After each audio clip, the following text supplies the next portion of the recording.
From the center of the galaxy, this is ForceCenter, a show about Star Wars, pop culture, and the ultimate adventure, collecting pop culture in Star Wars and life itself. I'm Ken Knapsack. This is Star Wars Ranked. As you see here on the screen, Joseph Scrimshaw, we are joined by a very special guest. Yes, we are. The person that I will be referring to not only as Ken Plume, but perhaps Ken Blue and Ken Red in order to keep track. Because I don't want to assign numbers. Yeah. Yeah, that seems wrong. I'm fine. I'm fine with the numbers. No. You know what? I will just call you by your full name, both of you, if I have anything to say. You know what, Ken Knapsack? You know what, Ken Plume? When you're playing Fortnite with a group of three or more, and there's Plume and Knapsack, you just hear a lot of yelling, Ken over here, and one of us will get there. Well, that's because we're a team. We are a team. Ken Plume, of course, host of many shows, A Bit of a Chat, Force 5, 10-5. What other wonderful things you're working on, Ken? Also producer on We Got This with Mark and Hal, Mark Gagliardi and Hal Lublin's show.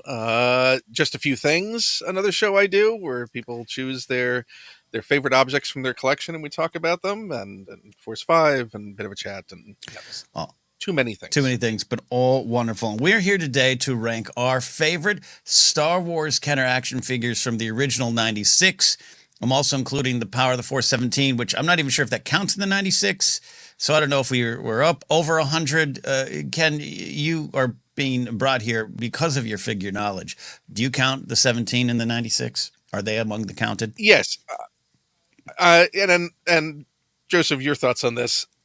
As long as it is a Kenner figure from that period, I consider it part of that Kenner classic line. Yes.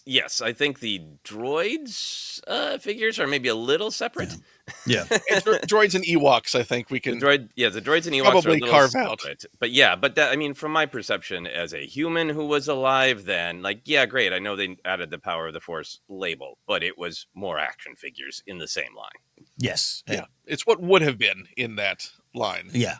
If the packaging refresh hadn't have happened. And all those coins and all the things. We on Star Wars Rank did do a long series of our favorite Star Wars action figures, mostly Joseph and I going through our list and just sharing things.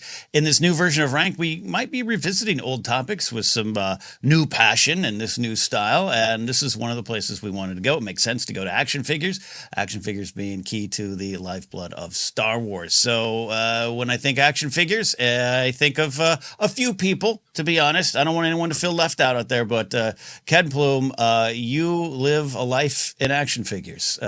People can kind of see in the background there what you got going on. So the passion is real, right? I feel super bad now about my life choices now that you've characterized it that way. Yes, I would say that I have a few action figures. Joseph and I have healthy collections. That is true. And of course, Joseph, action figures have been key to our discussion points here. They are still key to your joy, even in joyless times, right? Yes. Oh my! I got a tab up an action figure that I've been waiting to buy when something good happens. It's just sitting there. But pretty soon I'm just going to buy it, and that will be the good thing that happened. Yeah. Yes. Absolutely. Well, this is what we're doing. We are ranking our favorite Kenner action figures from the original line, 10-1. We each are going to pick in kind of a snake draft fashion. Most of you probably know how this goes, but there might be some new eyes on this from Ken Plume's fan base here. So, hi, Ken Plumers. Is that what you call your fans? Plumers? Sure. Okay. Sure. I let them choose their own name. That's good. I don't impose any name upon them. That's good. Freedom Cans. Freedom Cans. We are going to begin. We're going to begin. I'm not going to do there's no need to go through the entire list of possible options because everything is on the table. Clarification, creatures, like a tauntaun, doesn't necessarily count as a figure here today. We might do a creatures list. We might do a vehicles list. So battle damage, X-Wing, it's your time to sit this one out. We're going to the action figures. So, Ken, I can't even say it now. Ken, other Ken, first Ken. Begin us here today with your number 10 choice. So, I'm gonna see if I can push on this, and we'll see if you accept it. And if you don't, I'm fine with the pushback. Okay. But my first figure choice, and I count him as a figure. I'm going to see if you count him as a figure, because my first choice, and we'll see, is Jabba the Hutt. So this is automatically pushing us out of the 96 carded figures. My rationale is he is a named character. Mhm.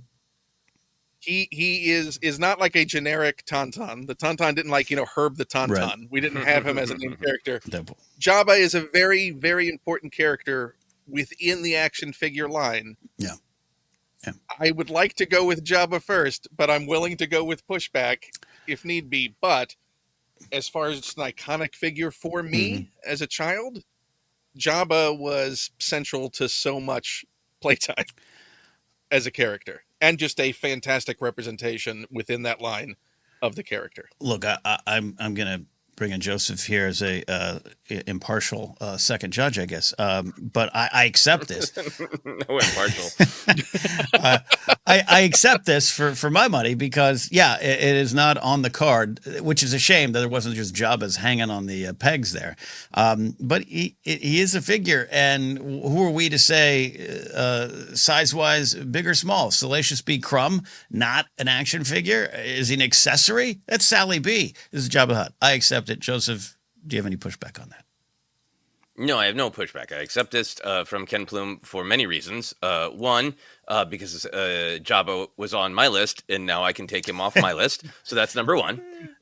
Number two, yeah, I think it is a great way to separate them, to say, is this a named character? Is this an idea of a character? You, of course, could get the Tauntaun that specifically had its belly sliced open, and I hope that doesn't happen to all Tauntauns. That's a specific Tauntaun.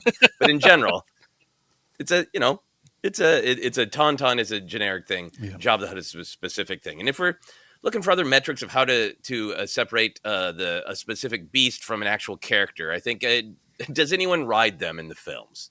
I think that's a good metric. Yeah. And Jabba, maybe Salacious. Salacious doesn't quite sit on him, but I think he'd like to. Yeah. Yeah. Well, it depends on your play setup. You could certainly have Salacious B. Crumb sit on him. But the actual figure, in the 80s, there was such a huge, beautiful, beautiful Salacious, who was designed to sit on the edge of the throne. Right. But just the evolution of quality in Return of the Jedi, the evolution of options, in that Jabba the Hutt was available, relatively affordable, in such a great character. I think absolutely great to have him on the list. I think it counts. Ken, how many Jabbas do you have in your collection? Too many. Counting duplicates? Because Sure. I do have two classic. I imagine you have two of everything. Two of the Black Series. Yeah. There's the Clone Wars version. I have that. There's the Episode 1 version. Yeah. There's the Special Edition version. Right. There's the Power of the Jedi release of it. There's a couple of Jabbas I'm missing. There's the Lego version. There's the Funko versions. There's the bottle cap version from Japan. That's spectacular. Yeah, I don't accept that. On several levels. Oh, well, there goes number 3 on my list. Other thing I'll say real quick is that original Kenner one, like I have the special edition one just because I was charmed by it, and I never even took that one out of the box. But I think that Kenner Jabba, I don't think it needs any improvement. I think that figure is, it isn't, to me, it isn't dated. I never pine for another Jabba because that one is perfect in my opinion. You could put a wash of paint on this thing to bring out the details, and it would look like a modern Jabba figure within your collection. Yeah, absolutely. And he's got the little mouth for sticking the pipe in. He's got hookah mouth. When he's solving mysteries. And for audio listeners, go to this point in the podcast on YouTube just to see a camera with Jabba's face stared back at you. Well, it's accepted. Number 10, Jabba the Hutt on the list in our favorite Kenner action figures. I'm going to slide in here with the number 9 choice. And this is tough because you want to go to some of your personal favorite characters. You want to go to maybe the characters that inspired you. But also you got to go to things that you consider just your favorites in terms of the figures. And I'm going to go early to make sure this one gets on because I think the higher the list goes, the more I am going to gravitate towards favorite characters. But this is one of my all-time favorite figures. It is the Emperor's Royal Guard. All that red. I believe at which convention, Joseph, did you gift me one? Was it? I think Anaheim, Star Wars Celebration Right. Anaheim. Yes. And it's too far out of reach here on my shelf. I just absolutely love it. I do love the characters. I just don't know the characters. You don't spend quality time with the characters. There you go. Ken has popped one up there. It's the felt. It's the secret jumpsuit underneath. It's the pike as a weapon. It is the bright red. It is what your eye is drawn to. I was obsessed with them as a kid. Because there was so much mystery behind them, and in a sea of black, I just love that red there. And it's also from the Return of the Jedi line, which to me probably in my head is incorrect. It's probably incorrect in reality, but in my head seems true that they're sturdier figures. So I look at that one. That's a solid block of red plastic that I want to have in my collection. And thanks, Joseph, I do. So number 9 for me is Emperor's Royal Guard. And also when the line leaned into cloth. Yeah. Because I think we still had vinyl for capes and such in the Empire Strikes Back releases, except for Yoda. Right. But I think this is when they really leaned in to like, we're going full cloth. We're doing it. We're doing the thing. Yeah, you're right. Looking back. Yeah. Mm-hmm.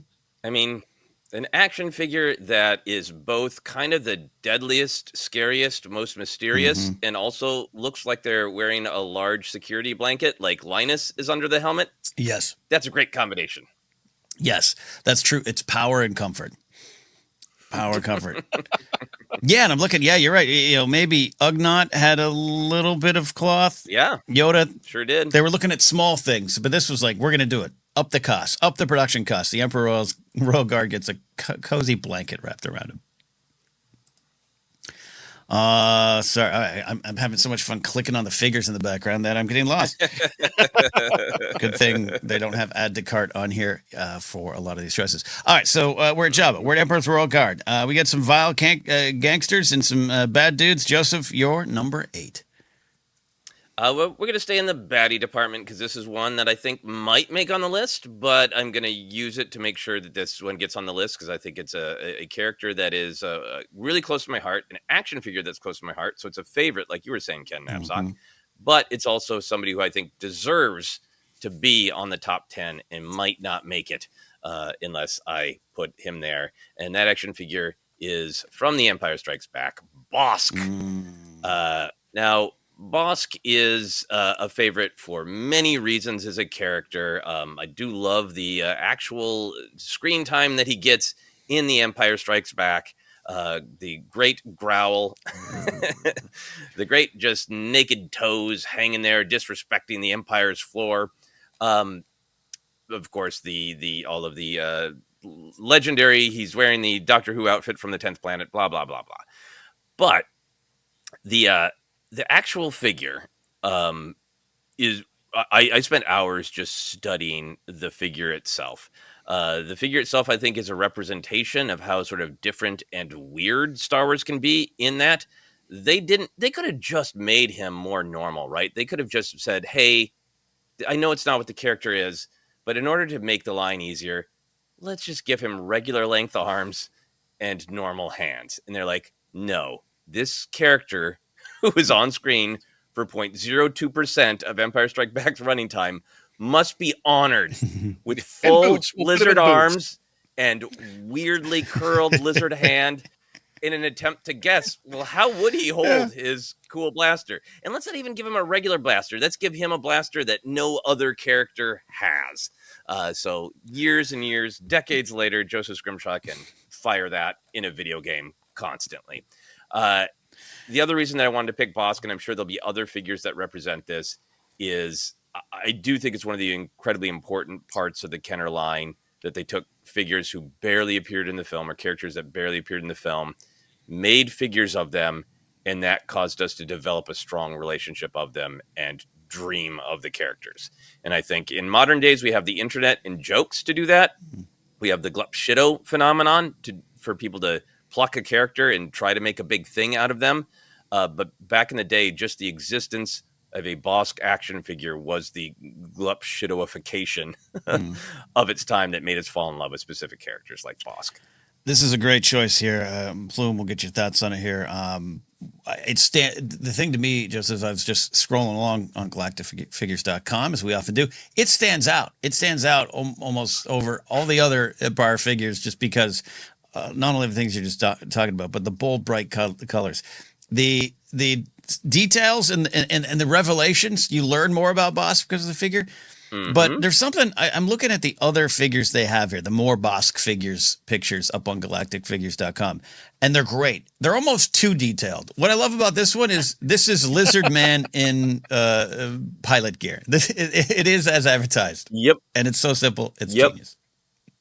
It's what it says on the tin, and has a great red mouth that looks like he just ate someone. He's so happy. He's one of the happiest bounty hunters. Yeah. I mean, he looks amiable. If you could make Bosk look amiable, that's what the sculpt does. He loves doing his With his job. head. He loves doing his job. I mean, he really should just be in a waving pose. Like he's like, hey, you wanna go out to lunch? Like, I also love the detail as you hold that figure up, Ken. The detail is of like you were saying, Joseph, the arms. Like they're like, extend the arms, make them longer, bigger forearms. Do it. Yeah. Can you trust Bosk's back, Ken Plume? Yeah, look at the detail. Yeah. Look at that. Oh. That's solid.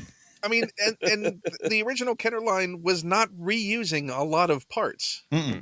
So these are individual sculpts for these, very unique to the character that they were doing. I love the bent elbows. It's great. Bosk, number 8. I had him on my list. I trusted you'd get there. But okay, glad you got there. Means Ken, we're up to your number 7. So I want to make sure this gets on here. So this is not any ranking for the importance and quality of the figure, just because I just want to make sure that it gets in there. But there are others that I want to make sure get in at the end. Right. So I absolutely, for something that was very unique for an action figure line, and even an action figure line at any time, sadly, is that the Kenner Star Wars figures had, right off the bat, in that initial run, a female character as part of the action figure line. What made it even more unique for the time was that was not a one and done for a female character in the action figure line. And so the one I am picking is Leia in her Hoth outfit. Love it.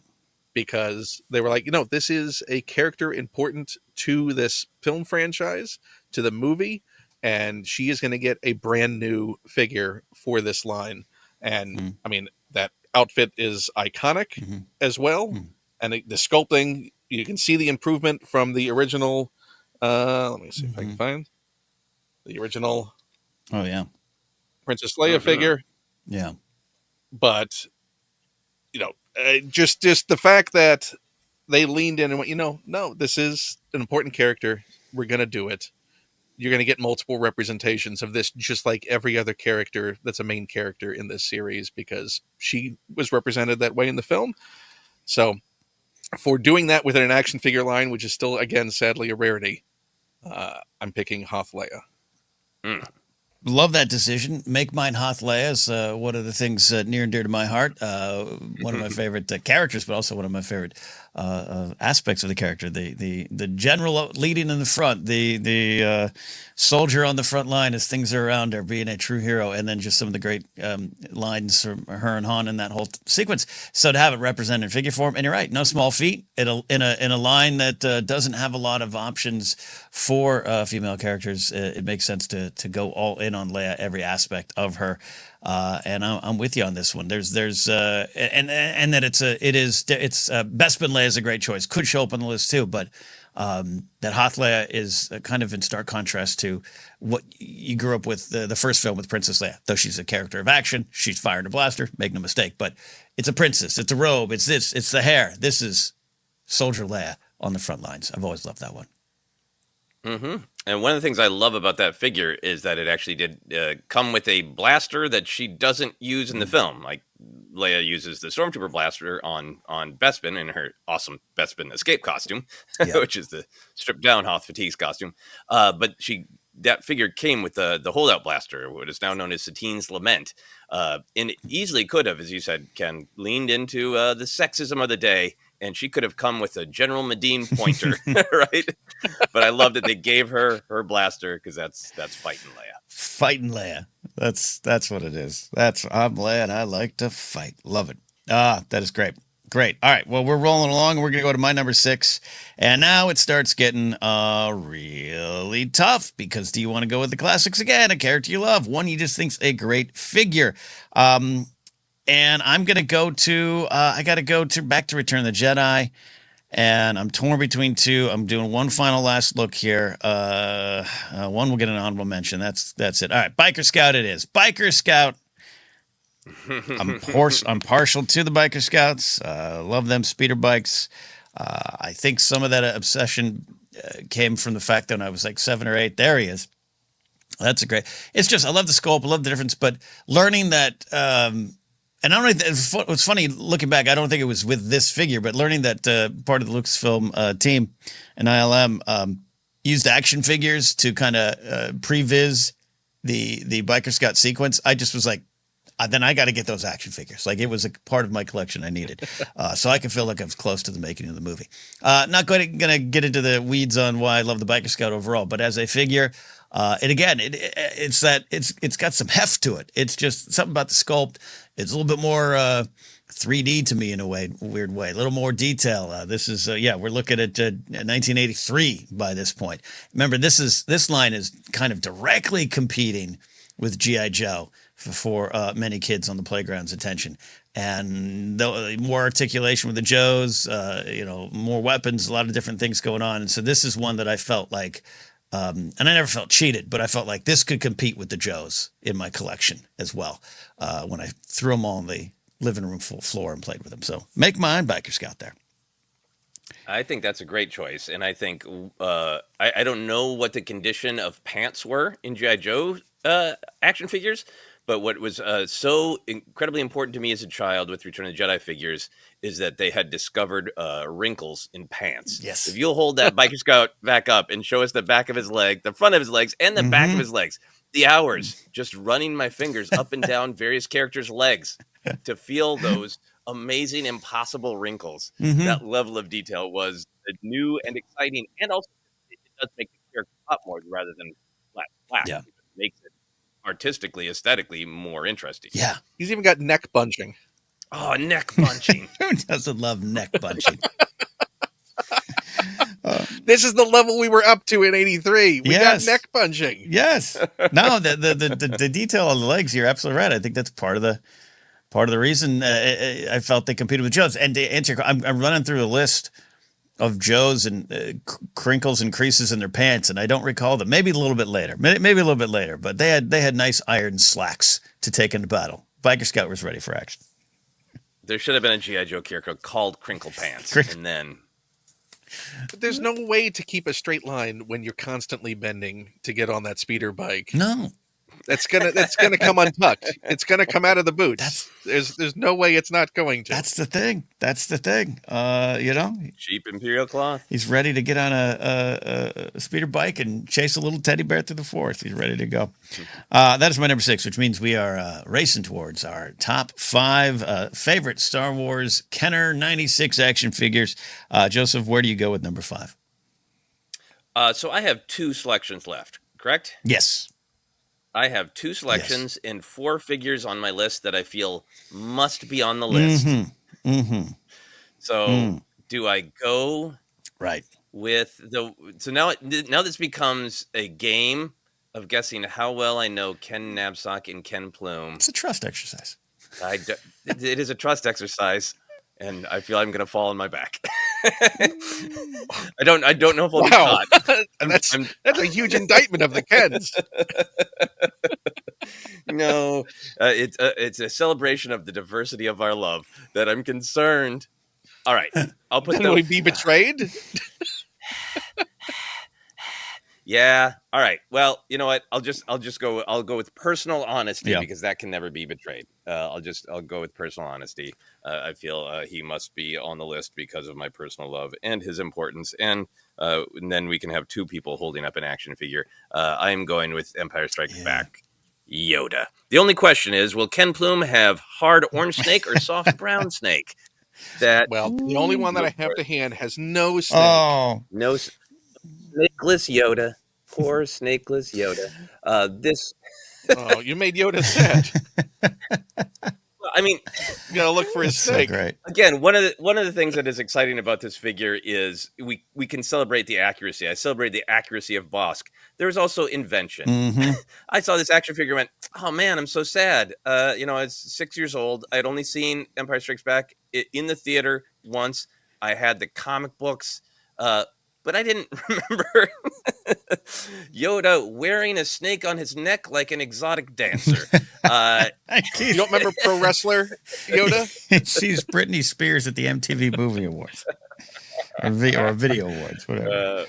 Yeah, talk about man. I obviously love the character Yoda, and I've talked about it.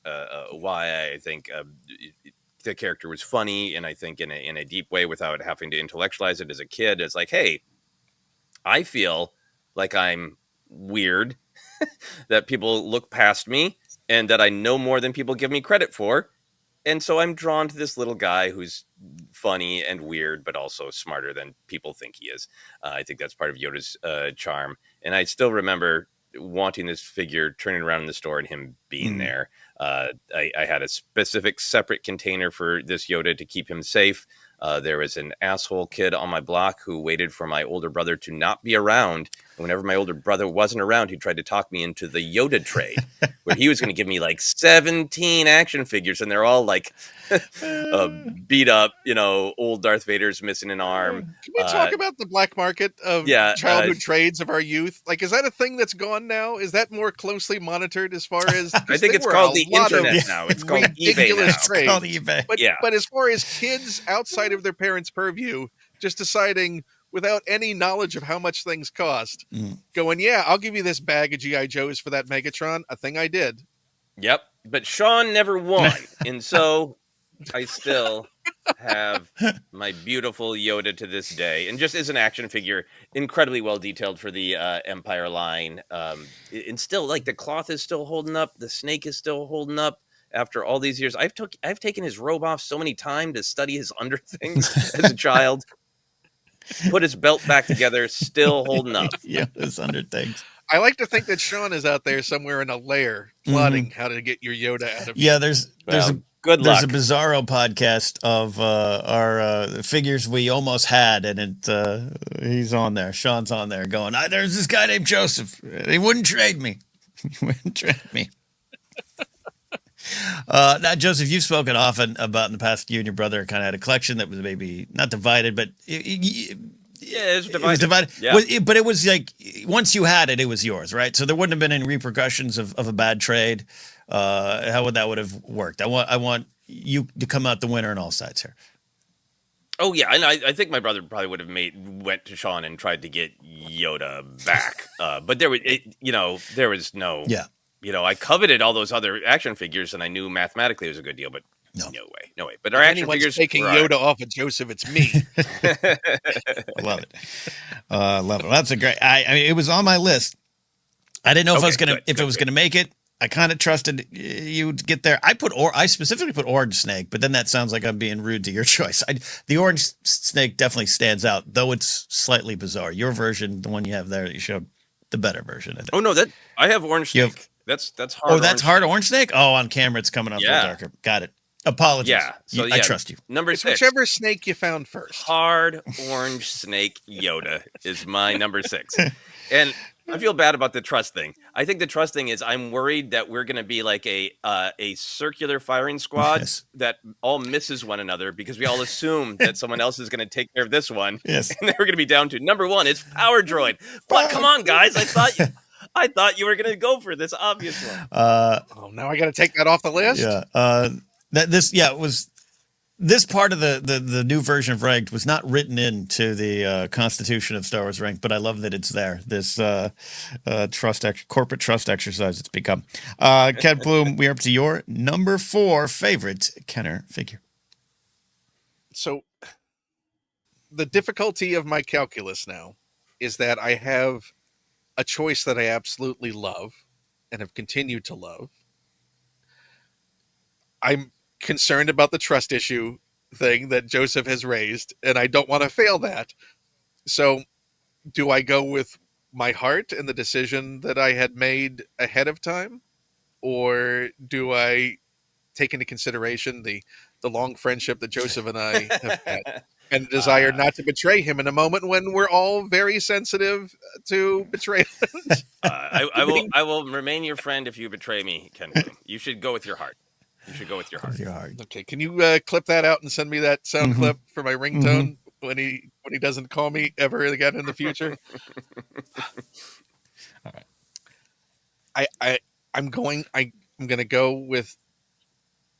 This is hard. No, I'm not going to go with that one. I'm going to go with the one that is an equal place in my, not an equal place, a somewhat lesser place in my heart, but maybe less controversial. This is hard. Just say Power Droid. Let's go. And I'm doing this because this is one I absolutely loved as a kid. This is not my childhood one. That's a whole long story about where all those are. But I loved that this existed. I loved having it. He can high five at the same level as Yoda within the collection. And shout out to the absent Jennifer Landa. I'm going with Wicket. Wow. I was wondering. Narrowly beating. Well, I'll save it for the end. Who we beat out, because you may still choose who I had, but I'm going to go with Wicket.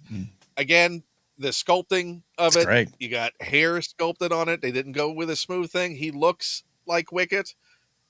In some ways, he could still be a modern figure for Wicket.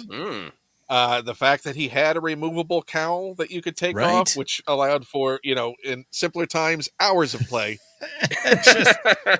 Really Ewoks without the hoods, unless they're walk lights, a little weird, a little hard to take. You also, he was so easy. All of the Ewoks were to customize into other Ewoks if you were that daring to try and do something different, or to swap out their hoods. Yeah. And make them different Ewoks that way. I was wondering if there's going to be Ewok representation. I had a couple options on my list. I have a Ramba. Is it Ramba? No, I have Poplu. No, Tebow. Tebow was a housewarming gift from my buddy Jeff May. It's in package out in the living room. But that's not even your favorite Ewok. I thought your favorite Ewok is Chirpa. Look, you never met Jeff May, have you? He just walked in and goes, "Here, happy housewarming," and walked into the kitchen, and he just kind of threw a wrinkled Tebow at me. That's all I had. I love what you're talking about, but the design and I think if they had come out in '77, first of all, New Hope would have been a lot different if they come out. I don't know if those hoods or cowls come off in '77, but they do now. But then you're making me focus on the design of the Ewok cowls that I've never thought of in all my years. The fact that they built in a bib to the design in Ewok culture is fascinating, and something more proof that we all should live with the Ewoks there. When you're eating and you need to wipe your face after you. What kind of Ewok play did you do as a child, Ken Plume? Because I gave Wicket Tebow's axe. Well, I had the playset. So most of mine centered around the with privilege. Plume. I had to go play in a tree. There were so many ones I did not get. So, are we really going to focus on the few ones that I did get? No, it wasn't the AT-AT that I wanted. You're talking to someone who owned the G.I. Joe oil rig. Of the only place that I had for G.I. Joe was the oil rig. So listen, I remember going into the Toyland on Quantico Marine Base and seeing the USS Flag and showing it to my mother going, "Can I get that?" And her looking at the price and laughing at me. It's on display at Blast from the Past in Burbank. It's on display there. And every once in a while, I used to dream of sleeping in the USS Flag. Like, that could be my bed. Like, it could be. Mom, it could double as a bed. So how did you express play in Bright Tree Village future Robin Hood playset? Yeah. I was very keen on scene reenactments Hmm. as a kid. So Interesting. the fidelity that my young mind could possibly remember after the trauma of seeing Return of the Jedi in the theater, which lasted for many The years. trauma. I've told the story numerous times of the scene where Jabba is revealed from behind the curtain after Leia unfreezes Han. Mm-hmm. For years afterwards, when I would go into a bathroom, I would have to open the shower curtain to make sure that Jabba was not behind there. Got it. That was a thing that lasted. Got So it. I did the fear of monsters behind a curtain ready to laugh at you, I think, is something we can probably all yeah, relate it's to. really about the humiliation more than the scare Right. when it comes down to it. It's that gotcha moment I'm not keen on. Mm. But you were saying you did reenactments on Bright Tree Village. Yeah, so it was a lot of, putting Han strung up on the Rubber banding him? Did On you the rubber spit. band him to the spit? No, he clipped in very well. Those play sets were very well made. He clipped into the spit. It had spit clips. Just a lot of cannibal play then is what you were. Yeah. All A lot of C-3PO in his chair telling stories. Aw. Oh, that's great. That's beautiful. So that was it was a lot of reenactment play and a lot of outside play. There was a lot Yeah. of what can you do with a garden hose and mud? Mm. Oh yeah, I took a couple Ewoks out in the backyard a lot, and you made me think, Joseph, of like, yeah, it's a completely normal conversation. Back in my college days. Back in my days, back in the day. I would take things in the yard I found, and there was like a little like spore on a stem kind of thing, some kind of thing. In a mushroom? No, it was like one of those little like it almost looked like a medieval weapon, and I had one in the backyard. Like a mace? Yeah, kind of, and I remember just kind of taping it. I think eventually into an Ewok's hand because I just want to give him some sort of super weapon outside of the Kenner plastic.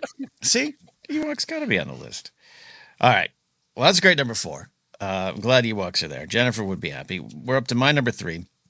We each have one more pick left, and it gets really difficult here for me. I thought I was going to be cute. I really thought I was going to be cute, and I had an option down. I was like, oh yeah, because it's a great figure. It's one of my favorites, even though it's not necessarily one of my favorites. But then I thought about one of my favorites, and I got to make sure it's here. I've spent so many years saying it's one of my favorites. It's been in many kind of versions of this show or this discussion, and I do trust you both, but I have to represent myself. I'm going with Combat Poncho. Leia. We're going to Endor. We're staying with Endor. You got Wicket. I meet your Wicket with Leia. Combat Poncho Leia, still one of my favorite figures. Something about the kind of bright, bold colors on that poncho that weren't necessarily in the film, but it stands out. And it builds on what you were talking about, Ken, with Leia, a character of action, a character of true importance. And by this time, she's certainly cemented in the minds of Star Wars fans as our princess. But I just absolutely love this one. There's other Leia options. You guys could still throw Leia out there in many other forms in Return of the Jedi's line. But I just absolutely love that one.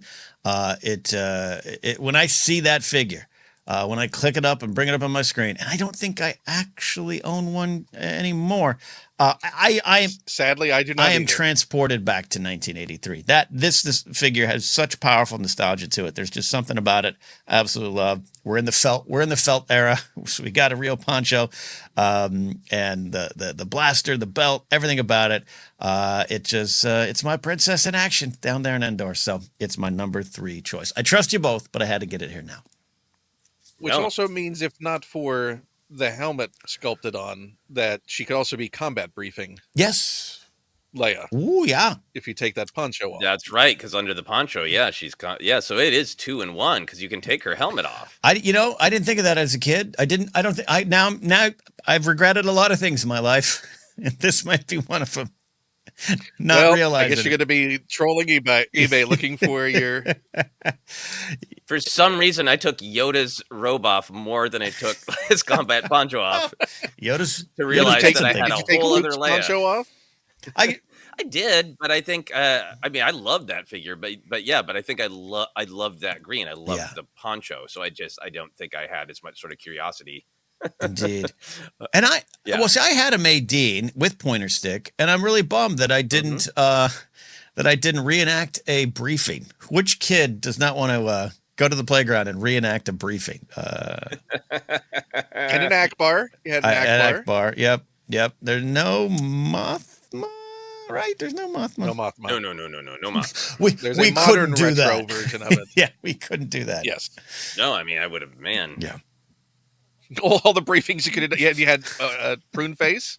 Also in that briefing. Yes. Could be there. Yep. And Rolando. You could have really filled out that briefing. Yeah. Which kid doesn't? I bet there's some. Who doesn't want a briefing place? Yeah, well, no, I Yeah. bet there's some kid that grew up reenacting the briefing scene and is now like a great manager somewhere. Or Yeah.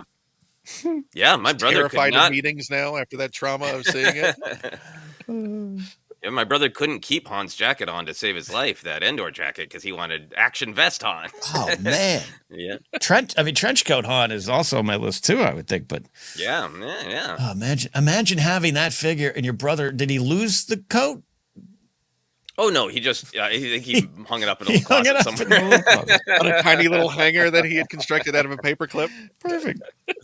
All right, that's my number 3, Combat Poncho. Leia, I'm off the board. Joseph, you're number 2. Ken, we're going to close with your number 1.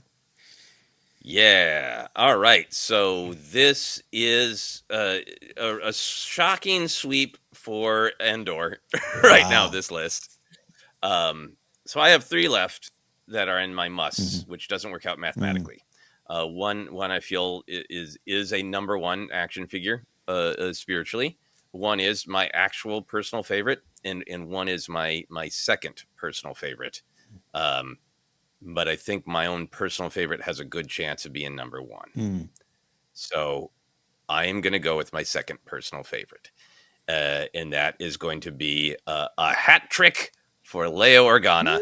I need this figure on the list. It is Leia in Bush Bausch Bouche disguise. However you choose to say it, one of the greatest action figures ever made in this line or any other, as far as I'm concerned. The combat poncho is great, but in '83, not just seeing Leia in the film in that cool outfit, the bounty hunter. I probably saw pictures of the bounty hunter before I saw the movie, so I knew this cool new bounty hunter was coming, and to my mind, rivaled Boba Fett for coolness of armor, helmet, sound design, everything. And then, you get all attached to the actual bounty hunter image. And I wanted the figure because goddamn cool bounty hunter. But I cannot tell you the absolute shocking level of advancement that you could take the goddamn helmet off. And that underneath, it was a great depiction of Leia. And the helmet came on and off, no problem. I vividly remember the day. I didn't think I was going to be able to find this figure. I vividly remember the day that I found that figure, and I got in trouble with my mother because I wanted to go home immediately to play with it. Yes. And I didn't have the patience to get home. The articulation on the back of the little jetpack thing that she's got there, the swoop of the half cape, it really was a huge advancement in figures. It was cool as a bounty hunter, and it was damn cool as Leia. Ken Plume has rightly been celebrating how thoroughly and well Leia was included in the line. And I think in some ways, to me, this is the ultimate representation because it is, for the 80s, a particular Leia as a badass who does it all.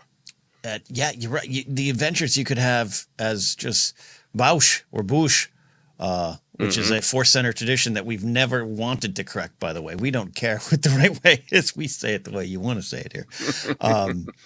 You think the EU began with that figure in some ways. You could go off and have many adventures, and I agree with you. It's similar to what I was describing with the Biker Scout. It just has this kind of 3D feel to it. It's a character that could exist in your plane of existence. It's just such a good, vibrant figure. It stands off the rack. It stands out of any photos. Looking at it here in Galactic Figures, yeah, I think it's right to be above Combat Poncho.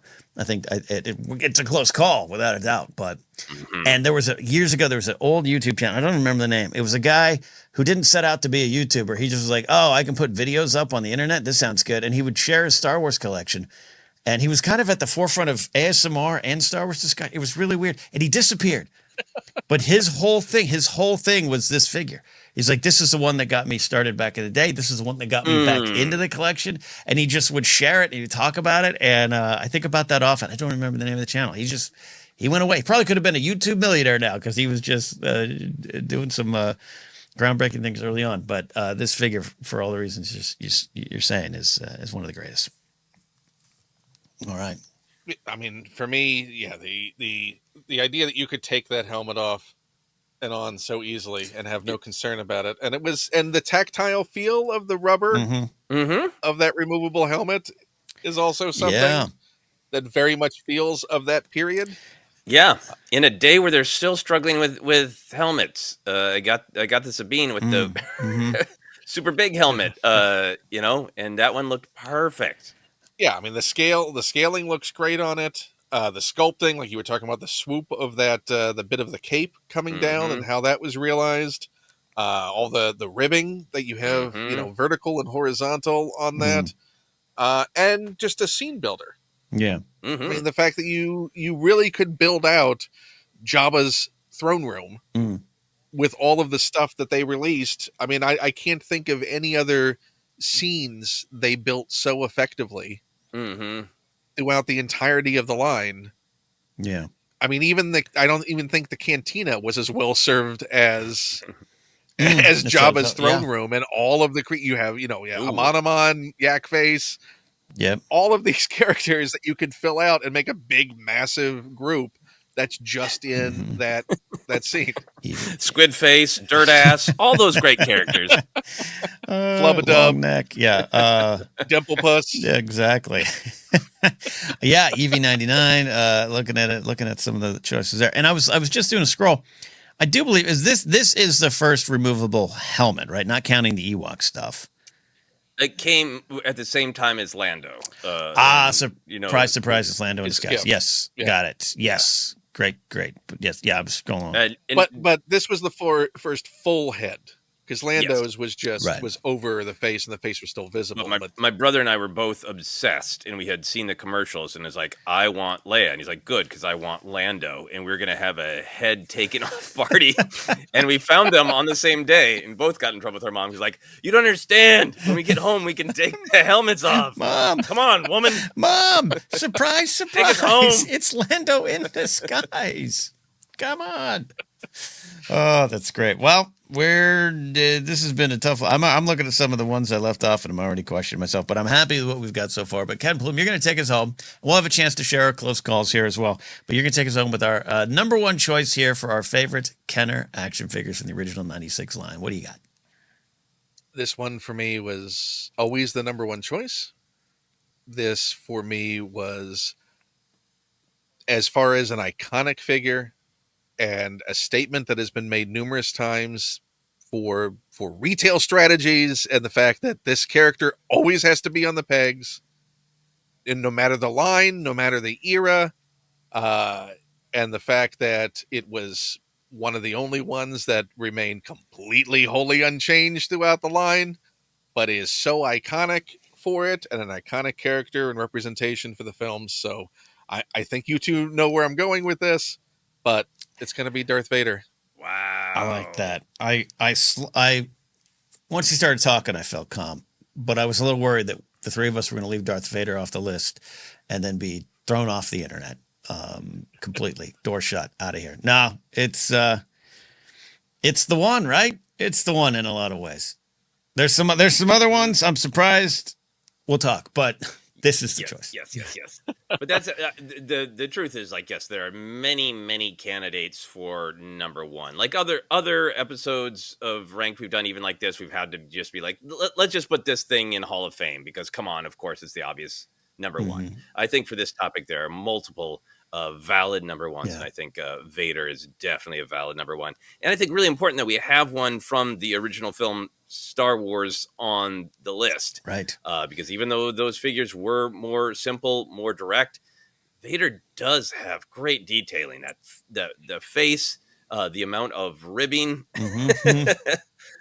There really is a lot to love about that original Vader figure. It's really, really probably better made than it needed to be. It could have been, the helmet could have been deeply inaccurate, Mm-hmm. the way R2's face was, but they nailed the helmet. There.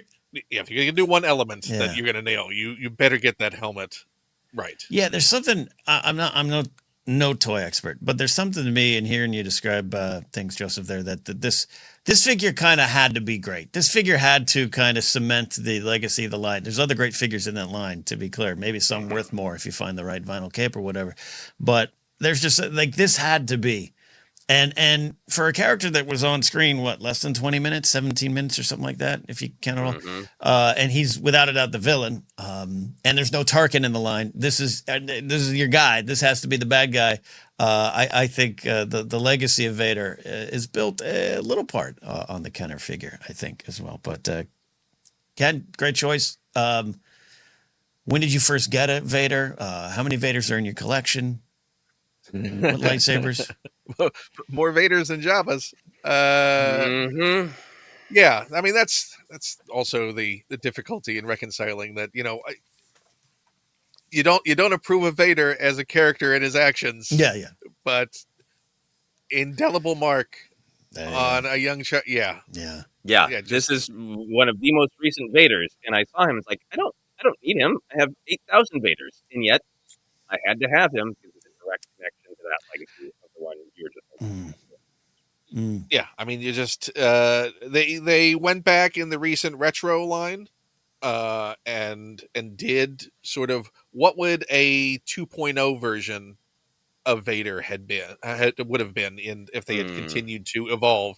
So they gave him the cloth cape. They fixed a lot of the sculpting details, like actually having representations that his legs were not just bare legs like the original figure. And the red lenses, and giving it the later version of the lightsaber rather than the arm extension.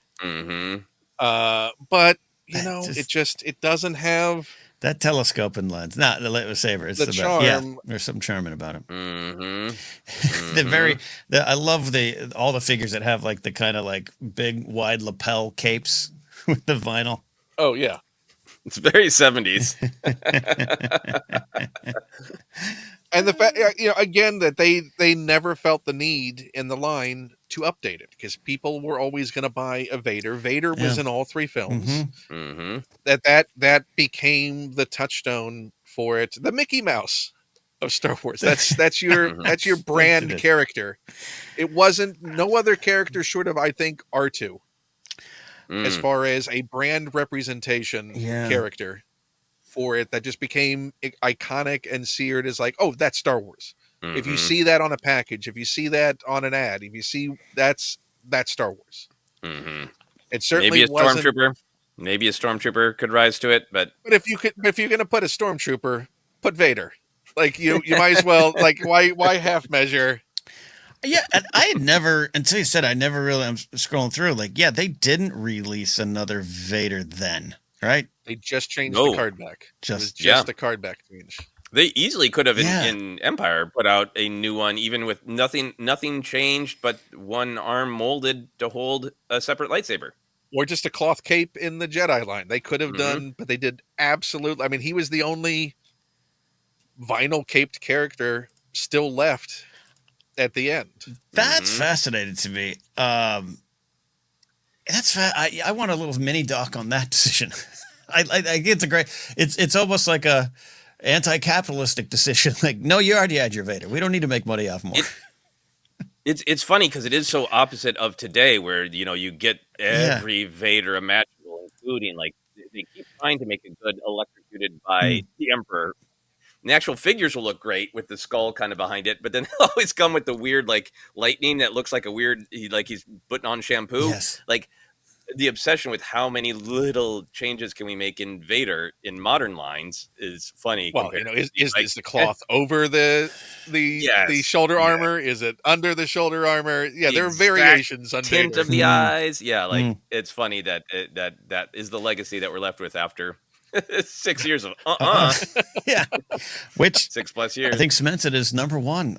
That's our list. We're going to get to some close calls here in a second, but Jabba the Hutt, Emperor's Royal Guard, Bosk, Hoth-Leia, Biker Scout, Yoda with Orange Snake, or any snake of your choice there, of your choosing, Wicket, Combat Poncho Leia, Bausch, Darth Vader. That's a pretty good list. I'm sure there'll be some disagreements. You can comment down below if you're watching on YouTube or reach out on social media. Let us know where we are not wrong, but where we differed from your list there. But before we get out of here, we do want to share close calls, ones that almost made the list. For me, my cute choice, if I had thought about it, maybe it would have been earlier, but I was going to go with removable limbs breakaway C-3PO.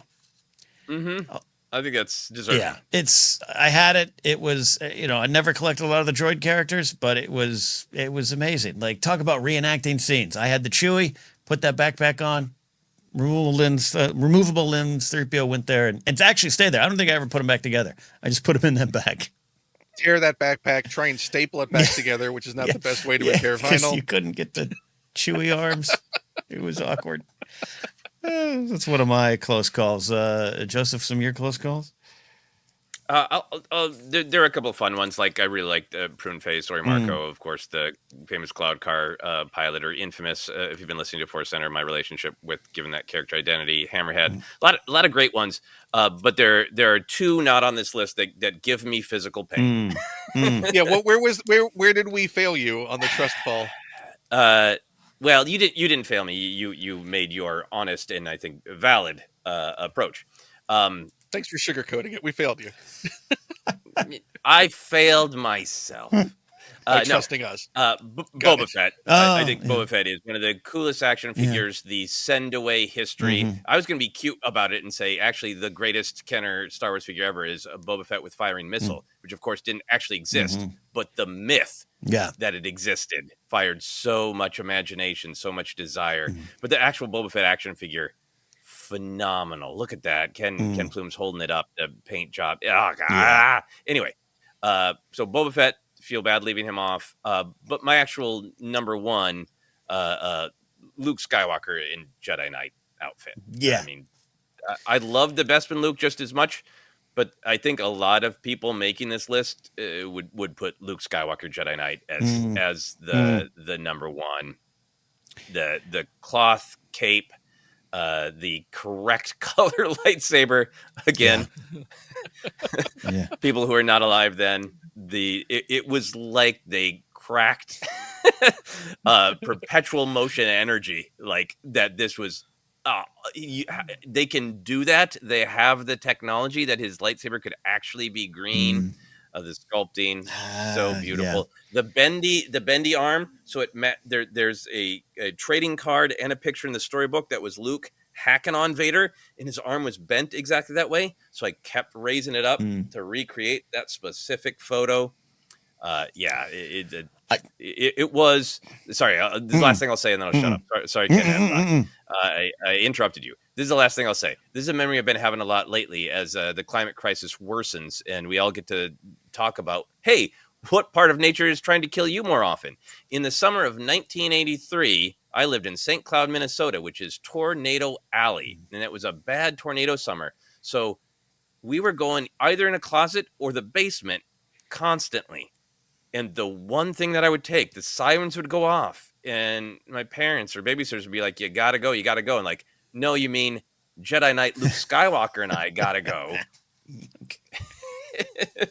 And I would take Luke He's into going to the use closet, that crooked arm and clobber that into tornado. the basement, and I would go nowhere without that action figure. All right, sorry, interrupted. No. I was looking at this. I realized we didn't put Han or Luke on the actual list, which is weird. Yeah. This is part of the fun. Part of the reason I love this version of Ranked, but this is often comes up as even above that one. Though you got the yellow saber there, Jedi Luke. There's so many stories. It was It's also kind of the release of a figure was a spoiler in a way, right? Like a lot of things going on with that figure. It's a legendary figure indeed. Did he go over to the dark side? Right. Why is he wearing? He's got a glove. What's going on? Yeah. It's just But only one glove, so cool. that makes him cool. Yeah, nowadays that figure probably wouldn't be released till well after the movie, right? Got to keep a tight lid on it for a year and a half after it's released. Yeah. Yep. X-Wing Luke was on my close list. Classic Han. There's two different sculpts of the classic Han. Trenchcoats Han, we did mention at least. So there's some representation there a little bit. But yeah, Jedi Luke. I don't know. I regret nothing, but it's a great figure. No. There's too many. In order to honor Han, Ken Plume, which is your favorite Han action figure from the original line? Well, you know what? It was the first Han that I ever got was not a New Hope Han. It was Bespin Han. Yeah. And the issue with my Bespin Han was, I'm assuming it's from all the muddy play that I had. But I'm looking for my Bespin Han to show off what I did. I mean, not many people just have a Bespin Han sitting around to even look for, so be proud. Yeah, well, so I had, this is not my original Bespin Han. Okay. That goes into the story. So his eyes started to go. I can't see. Like he had cataracts, or what do you mean? The paint on his eyes. Paint? Okay. The paint on his eyes just disappeared. And as a child, I thought, I got to fix this. I can't just have a blank-faced Han. And what's the best way to fix those tiny, tiny little eyes, but with a ballpoint pen? Yeah. Oh, my God. Yeah. So years before Event Horizon, I had this hollow socket-eyed Han as my Han Solo. And through many issues with oh, you're done with toys, we'll give them all to your cousins. My Star Wars collection disappeared, but oh man, my aunt has been going through and hold on, I will find it. this is a big reveal. So she's like, I think I found your Star Wars figures. Wow. Because we're cleaning everything out. I mean, my cousins are long grown and don't care about any of this, and shouldn't because they're mine. Give it back. Give it back. So, What are you going to reveal here? This is how I identified that it was in fact my childhood Han that was found. Oh yeah. Love it. Love Deadeye for Han. Audio. So can you describe what you see? Yeah, for audio listeners, it's Bespin Han, but he looks like his eyes have been gouged out by some sort of haunting alien being. Or he kind of looks like Peter Mayhew with the Chewbacca mask off on set, where he had the eye black around his eye sockets. That is, Ken, that looks like a crime scene photo. That is absolutely. That looks like Goth Han Solo because he's got the thing that Goth people do of the hair is chipped, so it looks like he has the stripes of white on his jet black hair, and then just huge dead eyes. Yeah, beautiful. Or he's Goth wearing Han like Solo. he should like steampunk. Yeah, Han Solo. So he's wearing those tiny little black glasses. It's amazing. Yeah. So if you want a forensic analysis of how do you identify your childhood Han Solo, without a doubt, for this to be one of the ones they That's found. Amazing. Truly a haunting photo there. Yes, so Han is on our list. Any others for you, Ken, that are close calls? This was the one that Wicket pushed out of the list when it all became suddenly real at the end. Max Rebo. Nice. With the organ. Absolutely love wanting to reclaim a Max Rebo for years. Can I see his diaper? Can you take him out? Because I remember him having kind of a diaperish bottom. Can you pull him out and? Stop teasing me! Oh, there it is. Look at those little legs. Man, that's some droopy drawers. Right? That's some droopy drawers. Look at that! Look at the crease they gave. Yeah, the real Droopy McCool. when I said they got into wrinkles, Yeah. man, did they get into wrinkles. And folds. Look at that. A lot of stuff going on there, that Max. That is a great figure. Yeah. I mean, just again, just the having. The organ that moves. The 8-ball organ moves. could feel like they Yeah. articulate. I mean, it's one big Yeah. piece of play, but that you had some ability to feel like he was. Yeah, no, I mean, that entire Max Rebo band set are we prepared was an to incredible thing face the again. truth that Max Rebo might be the greatest Star Wars character ever?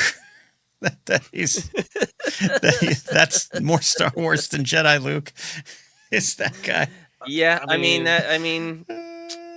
yeah. You can never have too many No, Max you cannot. Rebos. Yeah. I love the simplicity of the original with his not tidy whities, but I don't know, burstin' blues, whatever those are. Play it again, Max. Play it again.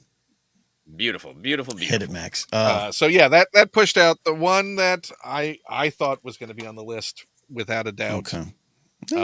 So I thought there had to be some kind of Obi-Wan Kenobi on there. So Yeah. I'm shocked Yeah. that there was no Kenobi. I love that figure. But White hair or gray hair? I believe mine was white hair. Mm. Yeah. And was your childhood Han, the collective Han, a big head or little head Han? Oh, big head. I didn't even. My world would have been blown if I was aware Right. of reasonable little head size head Han. Big head Han was like that was among the many things in the 80s where it's like, well, they don't have the science to do Right. this. Yeah, there's no weeks. Don't you remember that song, Big Head Han? Big head hound. Big head Han. And just for again, this is I guess trying to send people to the. Is this big? No, these are both little heads. I think these are both. Yeah, this is a little head. Little head hound. I mean, even, Yeah, that's even reasonable. then it looks big head. They all kind of look big head. Yeah. But yes. Also looks nothing like Harrison Ford. No. His attitude. It looks like It his does. attitude. He's ready to sell pot to Now maybe rock I stars. do a head swap. I have no skills for that. The other Han. Yeah. Yeah, no, I mean there's too many. I mean Yeah. all of the it was a great line overall, so it's very difficult to carve out. There's not even the ones that were not great representations were still great figures. Absolutely, still 'cause fun. It was about the imagination, and I know I said some harsh things about trust this episode, but I'm really glad that we put the list And you together were right that in we saying did. them because we I'm failed glad you. that we put the list together that Yeah. we did because I think everybody's list is going to be this kind of dance between what is the most influential and what is that personal connection, because these figures were really about the personal connection, right? Right, Ken Knapsack? Indeed it was. Otherwise, my list would have been AT-AT Commander and Death Star Gunner would have been the characters I was personally connected with. Cloud Car Pilot For Joseph as well. But we've done it. We've, and I'm sure this won't be the last time we revisit our action figure discussions. You can also catch the old ones on the Star Wars Ranked, which are up here on YouTube as well. I'll maybe link to those down below and share your thoughts. It's part of the fun of this. Yes, we know we don't have all of your choices on there, but we want to hear your choices. So comment down below or reach out on Blue Sky, ForceCenter Pod, and let us know. You, of course, can find us in a lot of spots as a podcast. Just search, you'll find us. And if we're not there, let us know. Merch available at tpublic.com/user/ForceCenter or down below on YouTube in our Fourth Wall shop. Click the link there. You can support us directly on Patreon at patreon.com/ForceCenter. Follow me at Ken Knapsack. And speaking of figures, I'm still selling some on my shop on KenKnapsack.com. Some Black Series, some Funkos are available there. Joseph, where can they find and follow you? And Jabba's watching. Yeah, you can follow me on Blue Sky, and you can go to my website, josephscrimshaw.com, for links to all sorts of film information and for subscription to my blog letter, Finish Your Monsters. There you go. And Mr. Plume and Jabba the Hutt, take us home. Where do you want them to find you and all your wonderful work? Well, the easiest thing is probably patreon.com/Ken Plume, or just kenplume.com has a lot of stuff. And on Blue Sky is pretty much the only place that I'm really hanging out now. It's the only place that feels like it's worth hanging out now. So those are the places you can find me. Or I don't know, say hi if you see me somewhere. Yeah. I'd be very curious what you were doing That's your so far out from where you are to find me where I'm at. So look for Plume at your local toy store. There you go. That is it. We've taken a look at the original Kenner 96, shared our favorites. We'll see you next time. Star Wars has been ranked.